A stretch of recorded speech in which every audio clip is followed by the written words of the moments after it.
Welcome to the MindBod Adventure Pod, where every week we dive into a different practice, a different perspective on life, and you try it out with us.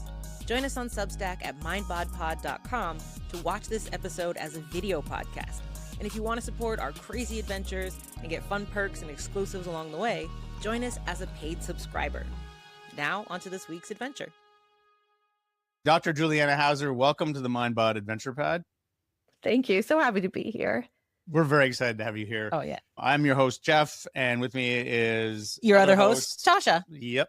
So, Juliana, I met you at the Eudaimonia conference in Florida, this kind of random thing I went to, and did a presentation, and you did a presentation. I would say it was one of the best things I saw when I was there. Thank you. All about sexuality, but your take on it is so sparkly and smart and fresh and interesting. And I, of course, approached you and said, would you ever be interested in coming on our podcast? And lo and behold, it has come to pass. Yes. So really thrilled about that. So maybe for our listeners who don't know you, you could just say a little bit about your specialty as a therapist and even how you got into it and what your take on it. And then we'll kind of go from there. I know we have a fun practice we're going to explore together. Yeah. So by trade, I have two licenses, a licensed professional counselor, a licensed marriage and family therapist. So that's the education. But my specialty is in sex and sexuality and menopause. But really what I would say is I love being in taboo spaces. I love being in the places where typically it's challenging to figure out what you think and how you feel about something. And if it's something I'm afraid of, it's usually that'll be where I start learning more about because I love getting past that. And sex is one of those places that it's really hard to talk about. We have a really difficult sexual culture, and we are not given a lot of spaces in which to talk about it in any kind of enlightened way. And we're not really given space to figure out who you are as a sexual being in the midst of all of that stuff. So I decided I needed that for myself. And actually, my interest in that, my sister would say it was when I used to run around naked all the time. And, and she would like cry looking at me saying, make her stop. And I'm like, let me be free. And, but I would say I had two things that really made it something that I knew I had to work on. And I really wanted to understand more. One was in 7th grade, I was so excited for our one class of sex ed. And it was like 2 hours one day. And I was so excited when I got the permission slip to take home. Like, yes, this is a yes for our family for me to take this. And I got the hot gym teacher. So I knew she knew all these things about sex. And I was so excited. Like she was going to tell us all the things. And she said in the very beginning that no question was wrong. So I was thrilled that I was going to be able to ask. And it was almost like there was too many. Like I didn't even know what one question can I ask because I had so many questions to ask her. And I had this thing that if I'm caught off guard, my face would turn bright red. And so I did not want that to happen because then everyone would know what my question was. So I folded it like a special way. And so I knew when it was coming, like I saw that she picked up my question to answer when it came to just the Q&A. And she opened it up and looked at it and said, oh, that's inappropriate. And she threw it away. Right. Actually. Awful. I just died this small death. And the question was, what's the deal with vaginal discharge? And that wasn't appropriate? That was appropriate. And then I think back, I was like, I can't even believe I knew the word vaginal. Like that shocks me. Like the pretty big word in 7th grade. And discharge. And I said, what's the deal? I remember it verbatim. I know that's exactly what I wrote because it was seared in my brain how much shame I felt.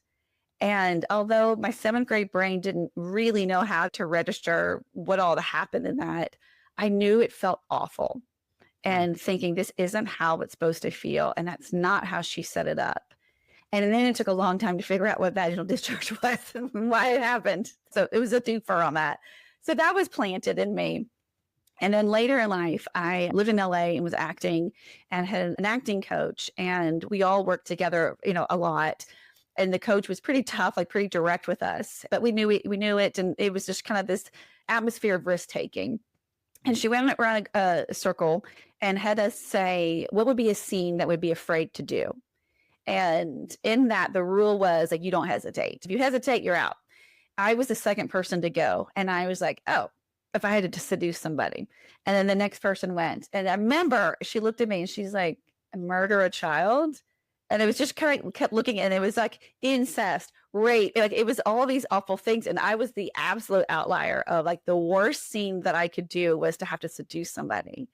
And it was awkward. And I was like, oh shit. And I knew that meant that I was going to have to go. And so I was just waiting for her. She's like, Juliana, get up there and seduce Price. And I'm like, oh my God. So I tried, and it was awful. And we all felt it was awful. And she's like, Price, did she seduce you? And he's like, no.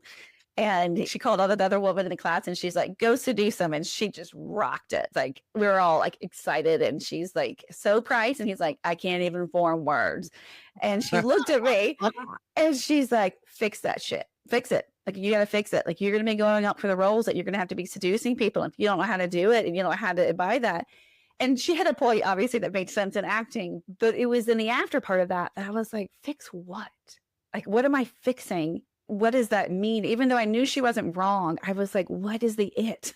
And eventually I left LA and went back and got my doctorate. And it was that seed that had been planted that I was like, I need to understand what is the connection of sexuality and who I am.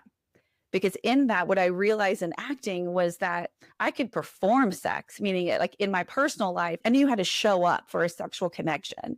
And maybe I would say that I was sexy or I felt sexy. But when I had to be Juliana, not with a script, or Juliana, not with alcohol, or Juliana just having the audacity to name my behavior as being seductive or sexy, I didn't know what to do. And I had no idea what to tap into. So like, well, I need to figure out who I am then. I can relate to that. Like, yeah, what? This is so obscenely relatable. Yeah, like, what is that? Because it's true. Like, how do we kind of own an identity as a sexual person in a way that's not shameful or not the special thing you only show to this person over here? Like, I don't think I've ever quite thought of it like that. Well, before we even get to the like, how do you do it? I just want to like linger on something that is so profound that I talk about with my girlfriends all the time. The performativeness of sexuality in your 20s, as I mean, I'm sure it's for guys as well, because guys watch porn and they think they have to show up like a porn star. And girls, we do so much performative sexuality that it takes us to like our 30s and 40s to figure out what we even like to our own selves before we can even vocalize it. And I had the exact same experience as you. I was an actress in my 20s and was like the hot girl and always got called out for like these like, you know, long, dark haired, skinny, sassy, like the mean best friend, sexy one. And I loathed it. I wanted to do like nerd roles because the idea of seducing somebody or like showing up as sexy girl, I was like, I have no idea how to do it. Like my body cannot. Why weren't you in my class with me? You could have really helped a lot. But I felt the same way. I was like, please, it's why I answered that. I was like, I could show up to a scene that was murdering something awful like that. I could do it. It wouldn't be a stretch for me. And that notion was like, okay, what does that mean? And it was really at that point that it really clicked for me about the difference of performing in a real sexual connection as opposed to feeling sexy and knowing how to draw up a sexy feeling inside of me in order for someone to connect with that. It took a long time to understand the difference and to understand how not to perform, but to actually be authentic in that feeling and allowing myself to be vulnerable enough to show that to somebody else and be like, so what do you think? Like, do you think that's sexy? Do you want that? You know, like that's just super scary and vulnerable to do that as opposed to performing. And I realized that the performing was what I was taught and what I only what I knew, but it was also protective. And it was protective of what I was really asking, which is, do you want me? Do you want this? And even though that may feel obvious in what it's doing, it was a deep, do you want me? It was like soul to soul. Like, I am really being vulnerable in this. And I thought, so why is it different in sex, in any kind of sexual connection? And my doctorate was in counseling education. So really what I was learning was how to teach other therapists to be therapists. So that's technically what my degree is. Because I didn't understand what I really wanted to do was do sex therapy. And that was not going to happen in Williamsburg, Virginia, which is where I went. And sex therapists, they're rarely given a class on sex. And I was lucky enough to have an elective. I'm one of the few that graduated from a regular therapy program with one class in sex. And I was just like, it was just like sex that day. I was like, I cannot wait. Every class. And I looked around and my colleagues were bored. I couldn't even understand how they could be bored in it. Like, just didn't even want to go to class. And I wouldn't miss a second of it. So my professor took me aside and said, "You're different. So like, you probably should go into this, and let me do my dissertation." Everyone else was doing a dissertation on things that was related to being a professor. I did a dissertation on sex. And so what I ended up doing was I wanted to explore this notion. And I wanted there to be a class about it. And I didn't know what I was doing. And thank goodness that they let me play with it and figure it out. And they said, if you can get 6 students to sign up, we'll let you do this class. And it was like 20 within like an hour. And then I taught it for many years there. And there was always a wait list, because I think we're all figuring this out and hardly anyone asks us. And so like to have a whole semester dedicated to who am I as a sexual being. For the first people, they didn't know. I didn't know either. Like, I didn't know what I was doing either. So it's really just, I just put things out there. And in the end, and after now I've been doing this for over 20 years, and this is kind of where I come to, and I'm going to, ultimately, I'm now answering your question, Jeff, like what is the it in this? Well, edge of my seat. Yeah, it is. There's this man in 1981 named Dr. Dennis Daly who came up with something called the circles of sexuality. And when I was first exposed to this, it came up in the research. And so I kept looking for the updated version of it, because 81 is a very long time ago. And if you know the sexual culture of the 80s, not a hotbed of sex. But so he was very groundbreaking. And I will say, I'm sure it wasn't just him. I'm sure there was a group of women around him also, but he's the only one that got the credit for it. And it's still to this day, if you were to look up holistic sexuality, it's the only thing that's going to come up. And there's hardly any variation of it. And it's a great start for 1981. It is not great for 2025.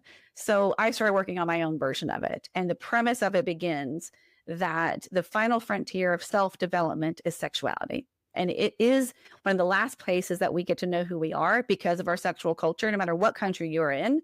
There's some that are better than others, but in general, it's still last on the list of how we figure out who we are. And that's because we've made it something that feels inappropriate or is bifurcated to different parts. And we haven't figured out how to have it holistically. And that's when it clicked for me. When I realized, oh, who I am as a sexual being is not bifurcated from who I am as a whole being. And when I understood the combination of those two, I was able to do a lot of removing out of the performative aspect, and I got to go into a whole lot more of authenticity of who I am. Now, does that mean that if I had to stand up right now on a stage and act sexy, that I'm like, oh, I got this? No, better than back then. I could feel into it more authentically. But what's more important, instead of being on the stage and doing it, would be I know who I am so much more deeply because I know who I am sexually and vice versa. So knowing who I am has informed who I am as a sexual being too. And that has been a game changer in my personal life, like in who I am in like a private part of myself. And it's absolutely been a game changer in my friendships and sexual and romantic relationships too. So can we, I know you're going to guide us in a practice, but just unpack something like, I think most people would say, okay, their sexuality is part of who they are. But you're saying something a little bit different. You're saying it's fundamental to all of who you are. Can you help us understand like what you mean by that? And I agree, by the way. I'm not sure why I agree, maybe because my wife writes about this too, and we've spoken about it. But it's a very interesting point. And this is where a lot of the eurekas happen for me when I think about this subject or try to actually feel into it and live into it. Yeah, and I get the visceral reaction to like, I mean, yes, but no, like what? I get all of that. And it's because we are taught that sexuality is sex acts and sexual orientation, that's it. That's the beginning and the end of it. And so if that was the case, if that is what holistic sexuality is, then I understand why I would feel like it's a part of us. So I'll tell you how I came to the 9 pillars. I started asking people who would describe themselves as having a fulfilling sexual life, describe it to me. And I would write down themes for what I heard. And then I started asking people, if you would describe yourself as having fulfilling life, what are those characteristics? And I put them all together. So when I started having someone who would say they had a fulfilling life and fulfilling sexual life, I was able to combine those two and came up with these 9 aspects. What they mean is that you want to understand who you are within those categories. And when you do that, you are ending up doing a 360 of who you are. So let me say what they are. So we're not just talking around them, so you can have them in your brain. So the first is sensuality, and that's the one where I'm going to do the exercise with us soon. And so sensuality is how you are experiencing all of your senses that you have access to. And then the next is wellness and fertility. And that is like our sexual wellness, our physical wellness, everything from like having an STI check to knowing what your genitals look like and the functioning and how that relates to pleasure. And then everything that's on the fertility journey. So everything hormonally, puberty, all the way to anything that could be about parenting or not parenting, and then moving through perimenopause, menopause, and the hormonal changes that all genders go through, as well as transgender. There's just so much that happens inside of wellness and fertility. And then next we go to pleasure. First, your relationship to pleasure in general. Are you somebody that seeks pleasure in all of your life? And are you somebody that removes yourself from it? Like it's deny, and then overindulges, or do you infuse it in your daily life? Like that kind of questioning. And it's also the pleasure that you experience in your sexual life. So all of the pillars, there's an inside and outside to help you understand the dual nature of this, of the personal and the sexual. And then it's also self-pleasure. I don't use the word masturbation. I use the word self-pleasure practice. So what is your self-pleasure practice in this? And then we go to desire. Desire is your libido. Desire is your arousal, your attraction, your spark, your vibrancy.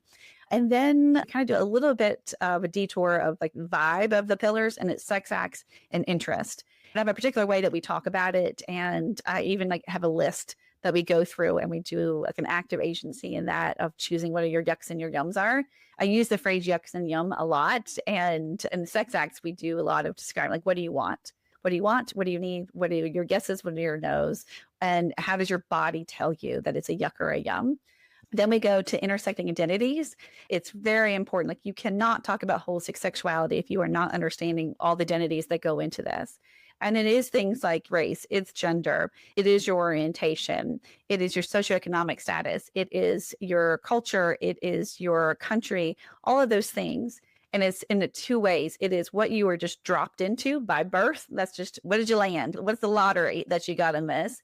And then it's later in life, depending on when you're going through the examination of it the first time, it's where did you have more of a choice in? Where did you have more of an expression? And how did you make that distinction if there is any change in that? And how does all of that intersect with the other aspects of who you are? And it's absolutely pivotal. And then we go back and you do it in sensuality. And then you do how does your identities affected pleasure and those kinds of things. The next thing we do is power and trauma. You know, all parts of sexuality have some element of power play in it. Not all of that is negative. And so we look at flirting and seduction. And I used to say that that was the fun part of power until I had so many people crying and having such grief in looking at the story, which is how I started telling the story about seduction, that I was like, oh shit. Yeah. That's not just this light, wonderful thing. Like there's some stuff behind what it means to flirt or not flirt and seduce and not seduce, either when you're giving it or receiving it. So it's just the interplay of that. Then there's also like the sex act of power play that you can play with in this topic too.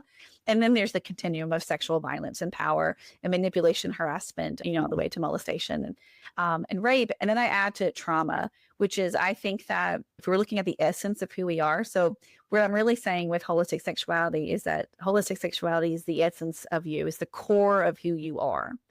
That's like the underlying sentence of it. And when you're looking at what trauma does to you, it's an interesting examination is, does trauma change the core of you, or does it have an influence? Does it become an intersection in your identity of it? And so we take time to look at that and look at all kinds of trauma that can happen in it. And then we go to relationships, and we're rounding it out here. So in relationships, I like looking at intimacy, just like we, you know, if you've heard like the close talking, that everyone has like a way that they like to have like their physical distance. Well, we have the same thing with our intimacy. And I like looking at the relationship of power and safety and vulnerability and intimacy, what that looks like in all of our relationships. And what are the relationships that have had the biggest impact on who you are, positive and negative. And so we do an examination of that. Some of them are sexual, some of them are not. And then the last on the outside of the pillars is connection. And connection is how you want to be seen, wanted, valued. And there's a couple of things we add into that. And it's also love.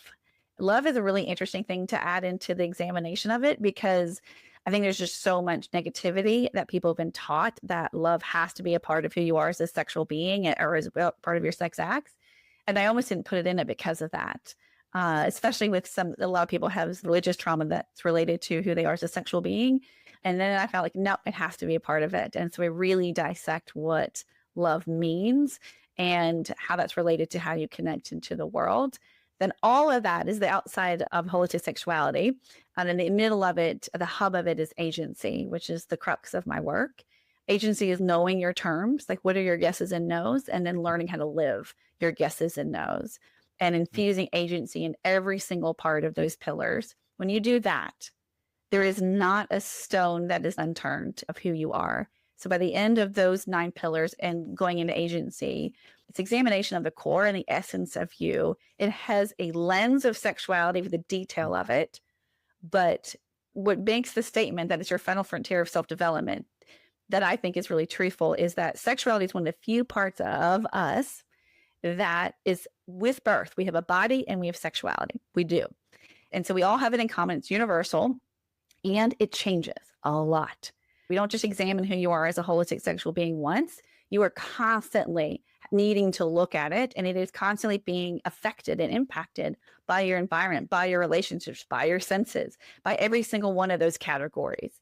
And so it is a way to always know who you are and to be in touch with it. And you can really learn where you're out of sync by examining these as well. So how does it feel for me to have gone for all those 9 pillars? Do you like, you're like, whoa, like both of you are like, whoa, it's a lot. I'm so curious how that feels. To me, it makes perfect sense because I always think of the holistic being as this like ineffable, infinite kind of thing that we can like put labels on. To me, there's like these doorways that you can use to walk through, like in my tradition, we talk about body, energy, and mind, so you can walk through the doorway of the body and unfold the entirety of who you are, or you can go through creative expression and unfold. And, like some people will not want to walk through the door of the body or the door of creativity or the door of meditation. And so you got to find what your door is. And, the practice of Tantra, for example, is one of those doors where you can walk through the door of sexuality and uncover everything. It's your relationship to other people. It's your relationship to self and environment and whatever. But it's just like, we don't think about that in Western world. We think of like, put everything in his nice, neat box. And I'll get to that at some point when I'm thinking specifically about sex. So it's just, to me, it's like so refreshing to hear from you about like, this system that you've developed that is literally a doorway to unfolding everything. You can check out your trauma. You can check out your early childhood relationships. You can check out things that do not seem sexual on the surface. And, just using this kind of fresh language about it. To me, it's like, it sounds very empowering. To me, I feel like it sounds like a lot of work. Yeah. I'm like, oh my God. I'm like, that's so much work. I got to go through each of those pillars and figure out I'm fucked up in this one and I'm messed up in this one. And this one, I'm good, but I don't know about this. And it's like, I don't even know where to start. That's why I like that went to agency in the core. What I do really get that I hear you say is that, Tosh said, it's like, yeah, there's different doors into understanding who we are, and sexuality is one door. But I hear you saying it is truly a very fundamental thing, like in the sense that my capacity to feel alive and intimate with the world around me is, you could say, that's sexuality, or that's where it begins in that in some way. And sometimes I wonder if I was willing to look at all 9 of those pillars and more developed in some way, if it would accelerate some of the spiritual development in other ways. That's what I'm saying about the doors. It's like any path that you're walking, if you're walking it fully, you get to what every door is pointing to, right? Yeah. So like if you really go through your meditation practice or whatever, right? Like you get to sexuality and you're like, oh, that's how it all fits in. But a lot of people will never walk down that. Never get to sexuality. They're doing meditation because they're like dissociation. Yeah. But I love this as a doorway because it's like the thing that is the most taboo to you. Totally. That's what you're going to look at first. Yeah. So it's super refreshing. Yeah. And so if you can do it in such a taboo space and such a place that we don't have a lot of access to or words for or practice in, if you can do it here, then it translates to everywhere. That's right. So it does transform, but it's the experience when someone comes to you and they have anxiety and anxiousness and they are telling you they want to learn meditation and you just know like this is going to be a hard leap. And if you just stay the course, it's going to be exactly what you need in this. It's going to put you up against the very thing you don't want to see. Exactly. But I also get a lot of people who come to me and they're like, oh, I want to learn seated meditation. And I can just see by the way that they're holding their body or they're tight or grinding their chin. I'm like, you don't need seated meditation. You need to move. You need to physically dance maybe, or I don't know, do a sexual practice. Like some people are looking at practice that they think will help them. Really, they're just kind of like slowly crawling away as far as they can from the thing Totally. that's spooking them out. Absolutely. And I also think that coupled with what you were saying, Jeff, about like, I'm afraid of what I'm going to find out that's messed up about me. I have to do a lot of that work to say with people, like, we are looking at this with lots of curiosity and fun. And I know it's scary because we don't look here and we are told not to look here unless it's a problem. So then it's inherently a problem. But we're also looking for all the strengths and we're also looking for all the good things. So a lot of my work is to be the hope giver and just say, like, I'm not scared of what we're going to uncover. And I have container for your fear. Of course, you're going to have fear. And so then we start going through the pillars together. And I guess where you might end up with somebody is not turning them into a sex god at all. It's like where you end up with somebody is like, what does it mean to feel more fully themselves? That might, because, you know, you change as you age. And like, I can just speak personally, like there were eras in my life when I was younger where there was a lot more of that happening. You know, I was young, I had time, for one, you know, and it was as you age and you change and you know, for me being in a relationship and having kids, it's just like that part of my life it's different now than it used to be. And part of it is learning to accept that difference. And I find that hard. I find it hard not to compare it to how I used to be when I was younger or something. And I know that's true with my partner as well. And so I imagine working with someone, you wouldn't be saying, okay, I'm going to take you back to this place where you were. It would be more like, well, what is authentic to you and where you are in this relationship now? And let's find that together. It would look something more like that. And I think for some people, saying, I don't know about what do you want and need can be one of the scariest places to be, which is why when you said, like, where do you start? When I first started doing this, I used to start where people said their problems were, like when they would look at or what they would be resistant to of the 9 pillars. And I realized, nope, I always start with sensuality no matter what. And I do have us go through every single one of them because I've learned there are so many more gems that we don't know about because we aren't given the space and we aren't asked. And so once you're given the space and if you give yourself the patience to go through all of it, you'll be shocked where the gems are, where the strengths are, and where you think you have it, quote, the worst, often isn't where you have the biggest pain points. And that becomes really inspiring instead of the bad news. And, you know, because honestly, I'm just super optimistic about what happens when people really shift from looking at your sexuality as a luxury and into a necessity. When you get that changeover, I get so excited. Like, I have to temper my excitement when people come in and they're feeling really low and scared because I'm like, oh, great, we've got so much to work with. Like, I'm so glad, like, there's going to be so much ahead for us because I know it's waiting. I've never, ever, of the many people that I've worked with, I've never had the experience be benign. It always is chock full of so much stuff. And to me, like, what also feels like the tagline and the juice of holistic sexuality is a part of agency. But in addition to this is that as a therapist, I see people can live a long time in pain, but they can't live a long time without connection. And to me, holistic sexuality is an answer to that because it helps you figure out your connecting points and it allows you to have this authentic view of who you are. So no, my goal isn't to make someone to a sex god unless that's what they're wanting it to be, however they define it. There's nothing wrong with sex gods. But what I really want is I want somebody to really know the truth of who they are and feel into the confidence and the self-assuredness of that so that they can, in those moments, in soul to soul, say, this is me. Do you want me? Do you want to connect? And whether that's connecting through pleasure, connecting through a sex act, connecting through speaking in a platonic friendship way, whatever that connection is, if you know who you are and can offer that to somebody and they say yes to that, it is truly one of the most transformative experiences that you can have, whether there's a sex act associated with it or not. And I think that holistic sexuality through this framework, it does something to you differently outside of an overt sexual act, which to me is my definition of holistic sexuality. It's truly the authenticity of you. So interesting. Very Oh my inspiring. gosh. Well, let's do a little practice. Yeah. So each of the 9 pillars have different aspects and different vibes to it. So to say that big, heavy, weighty thing, and then I'm going to go into something that it may feel like a drastic change of vibe, but that's on purpose too. And it's where we begin. So in sensuality, I want to walk you through an example of touch. And there's going to be several layers to it. I'm going to teach you the 4 kinds of touch. And I'm going to have you, so if you'll get one of your like forearms ready, I want you to do this alongside of me. Get your sleeve open. I'm going to show it to you first, and then you're going to do it. And when you do it, you're going to say gutturally, yuck or yum. And then we'll talk about it after the first time. So the first one's going to be water. Just call it water. Get it from the tantra. I didn't make this up. So water has a movement to it, and it has a lighter touch, but it's skin to skin. And then it has a movement to it. So I want you to try water on your forearm. So for And say anyone yuck or who's yum. listening, instead of watching this video, our forearms are up and we're kind of just dragging our fingers. With movement. So you're going to have almost like a back and forth from your wrist to your Was she elbow. hard or light? Light. And so it's a yuck or a yum. You can close your eyes if you need to do that. A yuck or a yum. It's a yum for me. Kind of yuck yum. Great. Yummy yum. Yes, great. Okay, wonderful.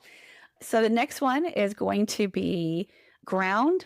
And ground is if you were to have a massage and they say, do you want it firm? This is firm. We're putting an indentation. And so I'm yeah, yes, great. Tash, what about you? I feel very neutral about it. It's not a yuck. It's definitely not a yuck. It's not like I would crave this. It's kind of like this is happening. So let's just stop. There's two more, but I want to stop right now and say, how are you knowing what a yuck and a yum is to you? For me, a yum is like I get goosebumpy or there's like a little tingle on my spine where I'm like, ooh, I like that. Mm-hmm. And the neutral, how did you know that was neutral and not a yuck? I had no feelings about it. Mm-hmm. Like it could continue or it could stop. Take it or leave it. Yeah. Great. What about you, Jeff? I would say the firm one is that there's like a settling. I feel calm, like I feel like I'm being contained, or so there's a kind of inner, like a release, like a relaxing. That tells me that's a yum. And then this watery one, the movement's kind of nice, but there's like a kind of like that kind of just like just the kind of just little barely touching that kind of makes me, I don't know. Freaks you out. It's like I almost want to. It's like I just want to get away. It's like yeah, stop. It's just, it's like someone's trying to tickle you. Right. Yes. Yeah. I don't mind a certain amount of tickling, but it's just like this kind of annoying little Spider buzz, legs. like this whole thing. So there's something about it. My body just kind of goes, ugh. Great. Yeah. What did it feel like to have differences Like between the two of you? between the two of us. Between the two of us.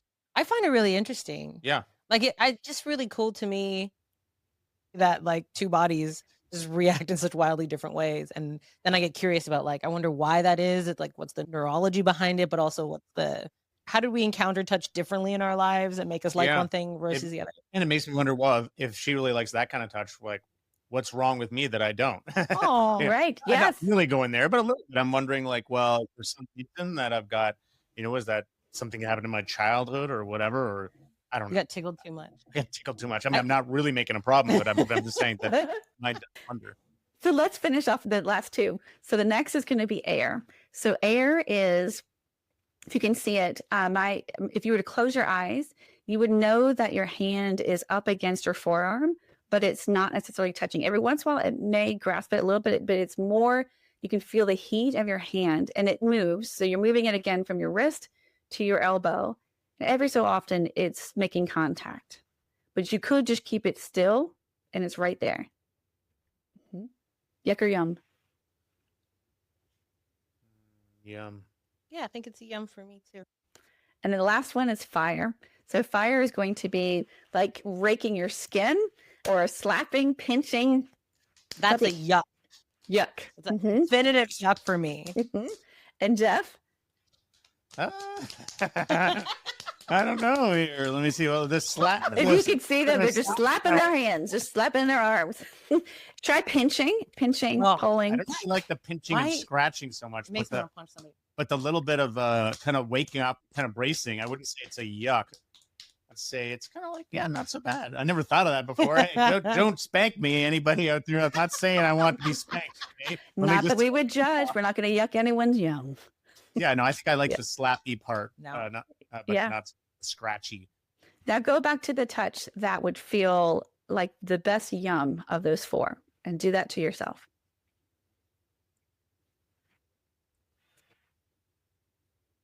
And Tosh, you picked? I picked the water one, the little raking the fingers down very lightly. And Jeff. I kind of did a combo of like the two opposites, like the weird kind of floating away from it, where it's almost like this anticipation that builds, Mm-hmm. the sense of presence of the hand, and then suddenly this more firm grasping and just grounding. Yeah. Great. So much you can learn from just 4 touches on your forearm, and so much you can do with this information. So I'll break down some of it. One of it is, how does your body tell you the yuck or the yum? And how do you read it? So important. It's just an ultimate act of agency, is trusting your body, the instinct and the signals that it's giving you. Sometimes we don't know. Sometimes we don't have words for how our body's telling us yuck or yum, yes or no. And sometimes we don't have to, but in general, you'll want to be able to have a refined language that you use for at least your thoughts to your body, and that connection that you two are going to be in a different advancement because of what you do. But a lot of people don't have that.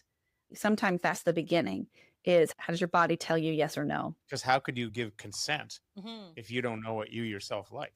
Absolutely. You cannot trust somebody's no until you have their yes, and you can't trust somebody's yes until you have their no.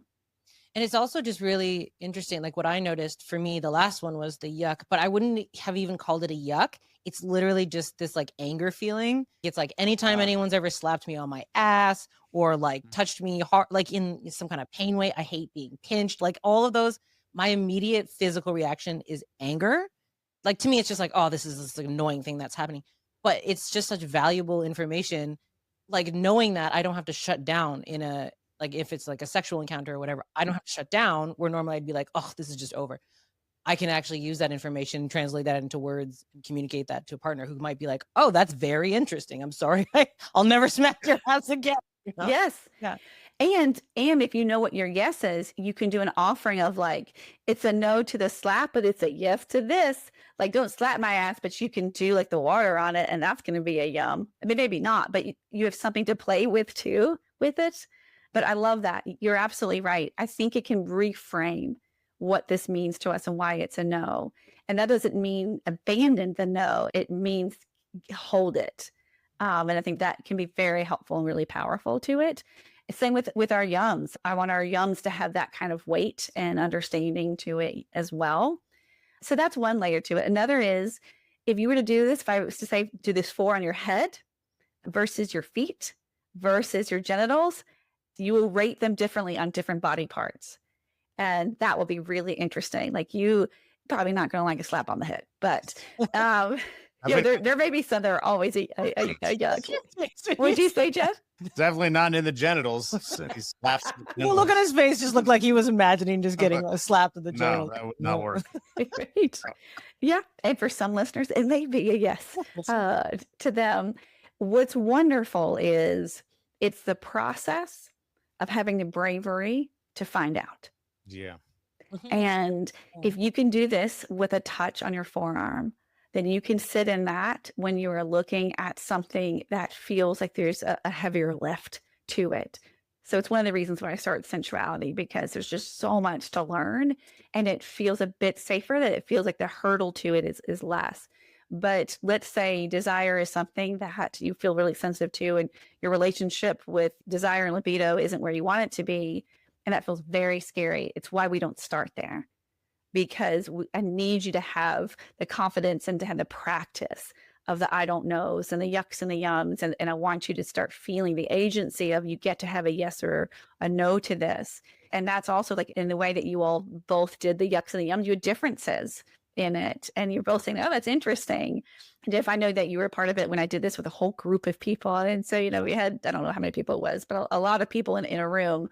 And when you hear that many people yelling yuck and yum, it's fascinating, especially when the majority of them say a yum, and you have the like, yuck, like someone is like, it's a yuck for me. What's wrong with you all? Or what's wrong with me? And that too, that is a really important element. One, it is realizing that there's a risk in being different, of stating your yes and no can be really different. And so there's a big vulnerability in that. And how you make meaning of that is an act of agency too. It's this part of the skill of agency. There's 5 steps in the skill of agency. And the last one is making meaning of what your truth is. And so do you make yourself wrong, or you're like, yeah, no, it's a no for slapping my ass. It's a yes for doing water on it. And it's not an apology, it's a knowing.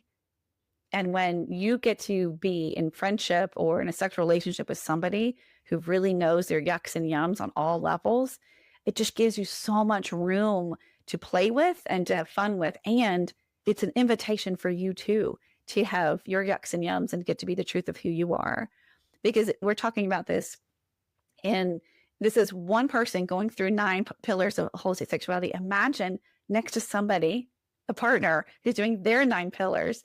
And then you're supposed to magically like each other, align, and do this if you want to have a partnership or a lifelong partnership. I mean, can you imagine how hard that is? It's one of the first things I say to couples is like, it's a miracle that anyone for any length of times have any kind of sexual fulfillment, because it's such a huge there's just so many moving parts to it. And yet it happens. So what do you do though when you're working with someone and they have a lot of shame around some part of their experience, or the trauma? You got the whole trauma piece when you work with somebody who's got a history of traumatic experience connected to sexuality. Like, what is the process there? Mm-hmm. Some of that answer is it depends on what we're speaking about. But the first thing is we invite it in. Shame has to have respect, and it is telling us something.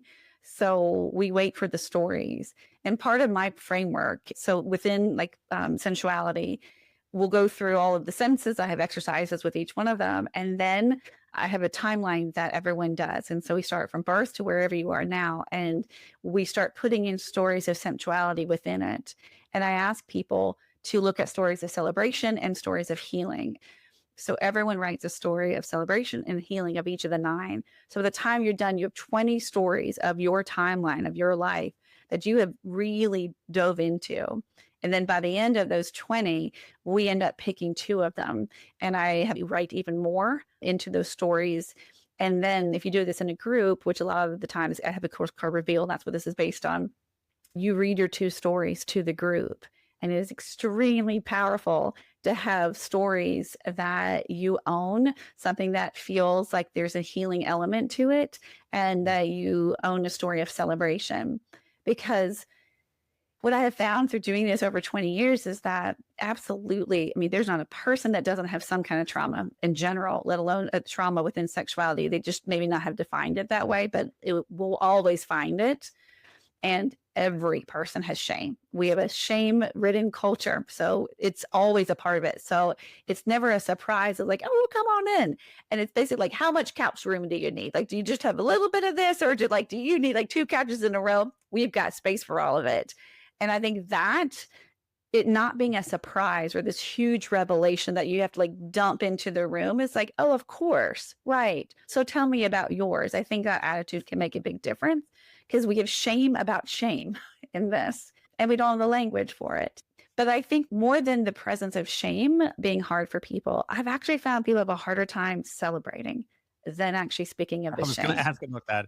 Yeah, that's one thing that I was thinking of during the yuck and yum is that you brought up saying what's wrong with me that I don't like that, right? But also I'm thinking, especially, I don't know, maybe what's wrong with me that I do like that? Yeah. And not even just what's wrong with me, but the inability to express that. I know so many women, and I'm sure men as well, who are just they like something, or they'll have something that they'll just consider a fetish, and in their mind they're like, this is just the dirtiest thing, but if they to speak about it, you're like, that doesn't sound so weird to me. But just that feeling of whatever I like must be inappropriate. Yes, absolutely. And what does it say about me? I get asked that a lot. Is this normal? Is this okay? And that'll be at a bus stop if someone figures out, if I say what I'm doing. I often won't tell people what I do now, because I can always ask that kind of thing. Is this normal? Right. And I think really when we're asking, is this normal? I think we're really asking, why? Why is this my fantasy? Why is this my yum? What does this mean? And what are you going to do with the information? Are you going to say no? If I open up, because if sexuality is the essence of who you are, and you share something vulnerable about the essence of who you are with a sexual detail, it feels like it is this rejection of your core. Even if it's just because you like to look at this niche in porn and you're like afraid of your search history being found because you die suddenly and it's on your phone and you ever forgot to exit out.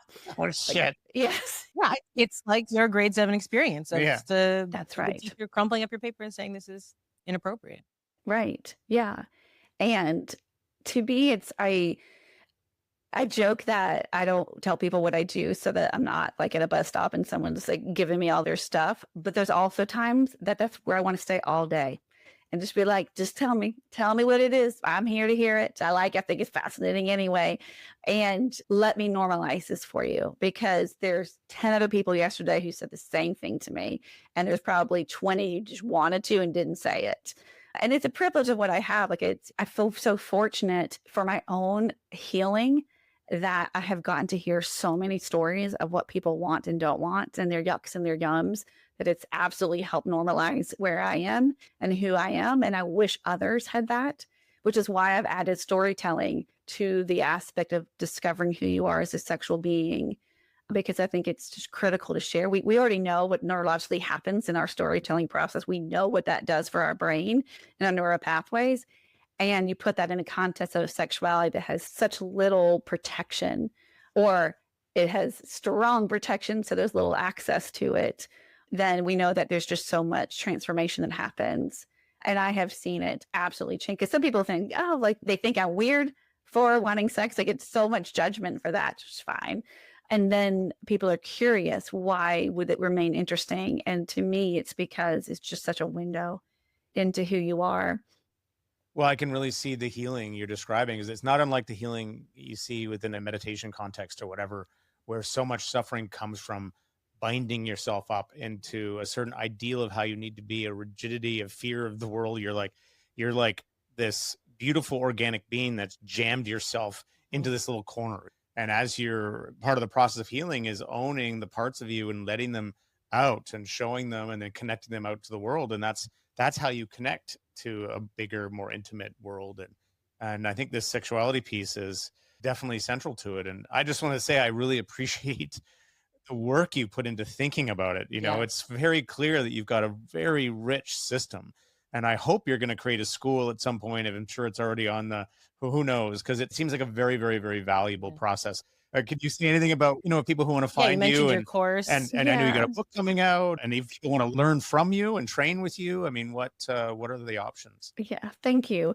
So in the work that I do, the book that I cite is coming out this fall, so September 2025, and it's called A New Position on Sex, A Guide to Greater Sexual Confidence, Pleasure, and Authenticity. And then there's a course that actually I teach people how to facilitate Revealed, and it's in 8 countries and spoken in 5 languages now and growing.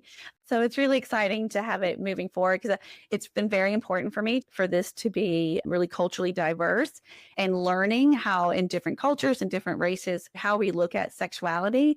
And so I feel really good about how it translates to a lot of different cultures and a lot of different races and ages and everything. And I've taken Revealed, I put it in prisons, I have put it with priests, I've had it with pretty much any population you can think of to test it out to make sure that it's safe for everybody. And I think how it's able to be so diverse and so inclusive is that the core of its agency. So really, it's really about figuring out who you are. And my favorite kind of groups are the ones, frankly, that have a lot of diversity to it, because it is powerful when you are sitting next to somebody and you hear what their fantasy is, and you're like, what? You like your reaction is like, wow, you're brave to say that. And I'm going to feel proud of you for doing it, but also like judge you. And then it's your turn to go next. And you've got to be the brave person and do it. And then you realize what it feels like to be accepted. And that's different than having everyone agree. Like people often think acceptance is yum. Like I'm yumming, you're yum. Acceptance is, I honor that is a yum for you and not for me. And we get to have that difference and still figure out how to be in relation with each other to whatever degree that is. That in and of itself is so healing. And so I've worked to make sure that's a part of it, being inclusive, because the last thing I want to do is be another hot, sexy Miss Pam who says that's inappropriate and have anything that's going to be harmful. And bless her heart, I'm sure there was something wrong with her too, but at my own website, Dr. Juliana, that's just my work. And then I have the work for Revealed, which is the holistic sexuality, which is called the revealedlife.com. And then on social media, everything's Dr. Juliana. I feel like I want to just underline a final thing that you said there, which was it's to really be accepted in your difference. Mhm. You know, it's not about coming to agreement. It's about accepting someone in their difference, accepting someone in their different opinion, accepting someone in their difference of whatever their thing is. And I think that we think that we have to all be on the same page or something like that, but that's not what you're saying. That's very, very deep, I think, and cool. Yeah. Well, because we make sexuality right and wrong, and that those two things can't exist at the same time. That's not how we're going to change our sexual culture. Wow. Amazing. Dr. Juliana, thank you so much. This was super fun. super fun. Yeah. Great. Thanks for what you do. Thank you so much. Thank you. Thanks for adventuring with us. Pop over to mindbodpod.com and let us know in the comments how this episode landed for you. Don't forget to subscribe for new episodes every week.